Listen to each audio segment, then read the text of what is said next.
यह मेरा English speaking course का डे 6 का वीडियो होने जा रहा है। 6th क्लास होने जा रही है। जिन्होंने इसके पहले के 5 वीडियोस नहीं देखे हैं, डिस्क्रिप्शन बॉक्स में आपको लिंक मिल जाएगा, आप वहां पे जाके देख सकते हैं।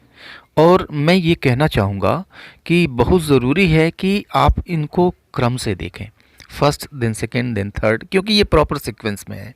क्योंकि इंग्लिश हम जब भी सीखते हैं तो इसी क्रम में हम सीखते हैं। और एक चीज़ और कि बहुत सारे फ्रेंड्स की ये शिकायत होती है कि मैं इंग्लिश पढ़ लेता हूँ, मैं इंग्लिश समझ लेता हूँ और मैं इंग्लिश लिख भी लेता हूँ, लेकिन बोलने नहीं आता। तो यह जो दिक्कत है, इस दिक्कत पर भी डिस्कस करेंगे कि आखिर ऐसा क्यों होता है और इस समस्या को दूर कैसे किया जा सकता है। इस वीडियो में हम हैव, हैज़ और हैड का यूज़ सीखेंगे और हम देखेंगे कि जो सब्जेक्ट है यहाँ पर कोई काम नहीं करेगा, यहाँ पर किसी तरह का कोई कार्य नहीं होगा। तो चलिए वीडियो को शुरू करते हैं। देखिए, आपको ये बताना है कि आपके पास क्या है। आप बता दीजिए कि आपके पास क्या है, आपको इंग्लिश में बताना है, राइट।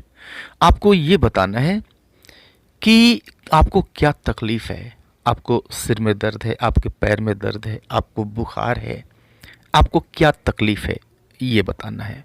थोड़ा सा सोचिए। या फिर आपको किसी चीज़ के अवयवों के बारे में बताना है कि इस घर में 5 कमरे हैं, गाय की 2 सींगें होती हैं, गाय की 1 पूँछ होती है, राइट। इस तरह की चीज़ें बतानी है। आपको ये बताना है कि उसके कितने लड़के हैं, आपको ये बताना है कि आपके कितने भाई हैं, आपको ये बताना है कि आपकी कितनी बहनें हैं। तो फिर आप किस तरह से बताएंगे? इस तरह की सारी चीज़ें बताने के लिए आपको हैज़, हैव या फिर हैड की ज़रूरत पड़ती है। अब देखिए, जब आपको ये बताना है कि फ़ला चीज़ आपके पास है या फिर फ़ला चीज़ आप अपने पास रखते हैं या फिर कोई भी रखता है, तब फिर आप हैज़ या फिर हैव का यूज़ करते हैं। लेकिन यही बताना हो कि थी, यानी आप पास्ट की बात करते हैं, तो आप हैड का यूज़ करते हैं। प्रेजेंट की बात करते हैं कि अभी भी है, तो हैज़ या हैव का यूज़ करते हैं। पास्ट की बात करते हैं यानी कोई चीज़ थी, तो आप हैड की बात करते हैं, हैड यूज़ करते हैं। तो प्रेजेंट में कब हैज़ यूज़ करें और कब हैव यूज़ करें, इस चीज़ को आप याद कर लीजिए, बल्कि एक पेयर बना लीजिए कि आपको किसके साथ क्या बोलना है। इससे आपकी जो टंग है वो अभ्यस्त हो जाएगी और बिना प्रयास के, बिना एफर्ट के आपके मुंह से सही चीज़ निकलेगी। इस पेयर को आप याद ही कर लीजिए। आप आई के साथ हैव का यूज़ करते हैं, यू के साथ हैव का यूज़ करते हैं, वी के साथ हैव का यूज़ करते हैं, दे के साथ हैव यूज़ होगा, राइट। और जितने आपके प्लूरल सब्जेक्ट्स हैं, यानी एक से अधिक चीज़ें, अगर उनके पास कोई चीज़ है यह बताना हो तो आप हैव का यूज़ करेंगे, राइट। लेकिन वहीं पर ही है, शी है, इट है, अगर ये सिंगुलर सब्जेक्ट्स यूज़ होते हैं तो हैज़ का यूज होता है। कोई नाम है और एक है, जैसे रीमा के पास एक घड़ी है, तो रीमा के साथ हम हैज़ का यूज़ करेंगे, है, राइट। जबकि हम हैड का यूज़ पास्ट में करते हैं। आपको ये बताना हो कि कोई चीज़ किसी के पास थी लेकिन अब नहीं है, तो इस कंडीशन में हैड का यूज़ करते हैं, राइट। और हैड का यूज़ किसी भी तरह के सब्जेक्ट के साथ होता है, सारे सब्जेक्ट के साथ हम हैड का ही यूज़ करते हैं, राइट। तो आप पेयर यूज़ कर लीजिए, पेयर को याद करिए। I have, you have, we have, they have, he has, she had, it has, they have, right. तो यही चीज़ याद कर लीजिए, यह आपकी जुबान पर चढ़ जाएगी तो फिर ये कभी भूलेगा नहीं, यह आपकी आदत बन जाएगी और आपके मुंह से ऑटोमेटिकली यही चीज़ निकलेगा, सही चीज़ निकलेगी। एक चीज़ आप याद रखें कि जो आई की हिंदी होती है वह कई तरह की निकलती है।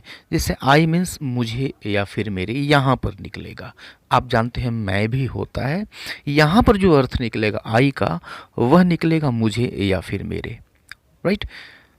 वी की जो हिंदी निकलेगी वह निकलेगी हमें या फिर हमारे। यू की जो हिंदी निकलेगी वह तुम्हें या फिर तुम्हारे निकलेगी। और ही की और सी की जो हिंदी निकलेगी वो निकलेगी उसे या फिर उसके।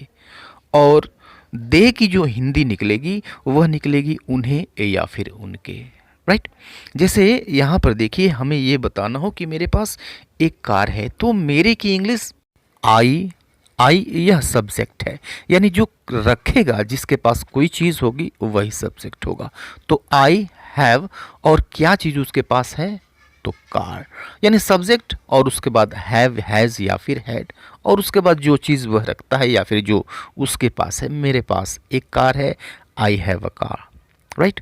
उसके पास एक घड़ी है, he has watch.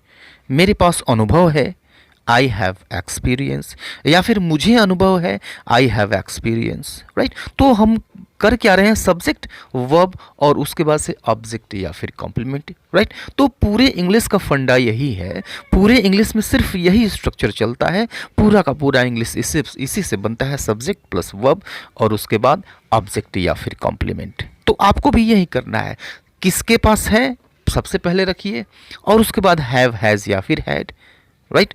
Have, has present में अगर है तो, और अगर थी तो हम हैड रखते हैं, और उसके बाद जो चीज़ उसके पास है उसकी इंग्लिश रखते हैं, राइट। तो उसके पास घड़ी है, ही हैज़ अ वॉच। मुझे अनुभव है, आई हैव एक्सपीरियंस, या फिर मेरे पास अनुभव है, आई हैव एक्सपीरियंस। उसे सिर दर्द है, उसे सिर दर्द है, या फिर उसके सिर में दर्द है, ही हैज़ अ हेडेक। तुम्हें बुखार है, यू हैव फीवर। इस मकान में 5 कमरे हैं। अब देखिए, हम कंपोनेंट्स की बात कर रहे हैं, किसी एक चीज़ के हिस्से की बात कर रहे हैं, तो यहाँ भी हम हैव, हैज़ या फिर हैड का यूज़ करते हैं। प्रेजेंट में हैव, हैज़ और पास्ट में हैड। तो इस मकान में 5 कमरे हैं, means this house has 5 rooms. गाय की 2 सींगें होती हैं, means a cow has 2 horns. तो अब देखिए, होती हैं, इसके लिए भी हैव, हैज़ का ही यूज़ होगा। होती थी, हैड का यूज़ होगा, राइट। या फिर रखता है, रखती है, रखते हैं, तो यहाँ पर भी हैज़, हैव, हैज़ या फिर हैव आता है, या फिर हैड आता है अगर हम पास्ट की बात करते हैं। मेरे 2 भाई थे, आई हैड 2 ब्रदर्स, राइट। रिश्तों की बात हो रही है कि आपके पास कितने भाई हैं, कितने बहन हैं। तो मेरे 2 भाई हैं या फिर मेरे 2 भाई थे, I have 2 brothers, I had 2 brothers. उसके 3 लड़के हैं, ही हैज़ 3 सन्स। तुम्हारी 4 बहनें हैं, यू हैव 4 सिस्टर्स। तुम्हारी 4 बहनें थी, यू हैड 4 सिस्टर्स, राइट। तो देखिए, जिस पैटर्न को हम फॉलो कर रहे हैं वह subject plus verb plus object या फिर कॉम्प्लीमेंट, यानी सबसे पहले जिसके पास है या फिर जो रखता है या फिर जिसके पास होता है या फिर होता था उसकी इंग्लिश रखते हैं। उसके बाद हम वर्ब रखते हैं, यानी हैज़, हैव या फिर हैड यूज़ करते हैं, और उसके बाद जो चीज़ उसके पास है वो चीज़ रखते हैं, उसकी इंग्लिश रखते हैं, और आपका जो सेंटेंस है वह तैयार हो जाता है। इस तरह से कंप्लीट जो इंग्लिश है वह इसी स्ट्रक्चर पे टिका हुआ है, subject plus verb plus object या फिर complement. Complete English single structure पे टिका हुआ है, राइट। तो यह जो वीडियो है यह हैव, हैज़ और हैड के पॉजिटिव सेंटेंसेस के लिए तैयार किया गया, राइट।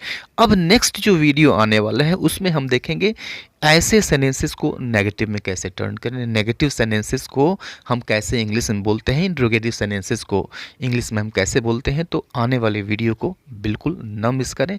मिलते हैं नेक्स्ट वीडियो में, तब तक के लिए good bye and take care.